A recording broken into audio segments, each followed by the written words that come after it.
Harvesting cotton was labor-intensive, and in order to keep the gins fed in the sparsely populated South, farmers would require an enormous new workforce, as Stephen F. Austin quickly learned.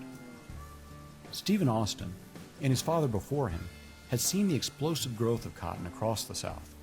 They were confident that they could build a colony based upon it. In 1821, Austin had called for farmers who would plant cotton and mechanics who would build gins to join him in Texas. Among those that answered the call was Jared Ellison Gross. In 1821, Gross heard Austin's call, and that same year he packed his family and belongings on 50 wagons and set out for Texas. Gross also brought 90 slaves to the new colony. While slavery offended the morality of the Mexican government and raised concerns for Austin, they did not stop the peculiar institution from gaining a foothold in Texas. As soon as he arrived in Texas, Gross planted his first cotton crop, and it was immediately clear that Austin's vision would be realized. The upland cotton that was grown across the South and had been seen by Cabeza de Vaca grew in the colony like nowhere else. While the best farms along the Mississippi River could expect to get 1,000 pounds of cotton per acre, Austin's land was nearly 3 times as productive.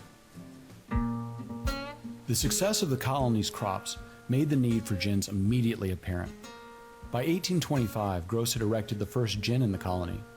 By 1828, Austin's colony had at least 5 gins, and more had been built in East Texas. Austin's success quickly drew more Anglos into the state, and the colonial presence quickly expanded west along the road to San Antonio. Texas's independence and subsequent statehood had only increased this expansion.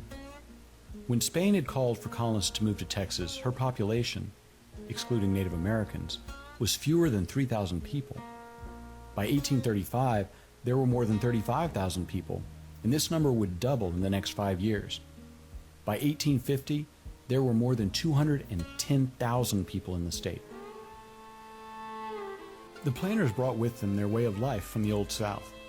They brought household goods and began building plantation homes. Like the Texas settlements to the east, life on the Cibolo Creek would be built on the foundation of cotton.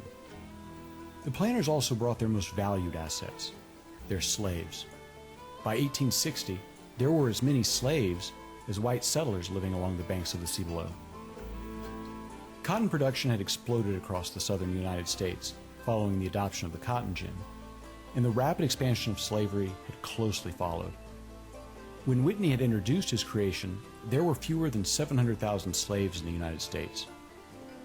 In fewer than 70 years, that number would increase to 4 million. Cotton had become the undisputed king across the southern United States, and Texas had a growing share of that kingdom.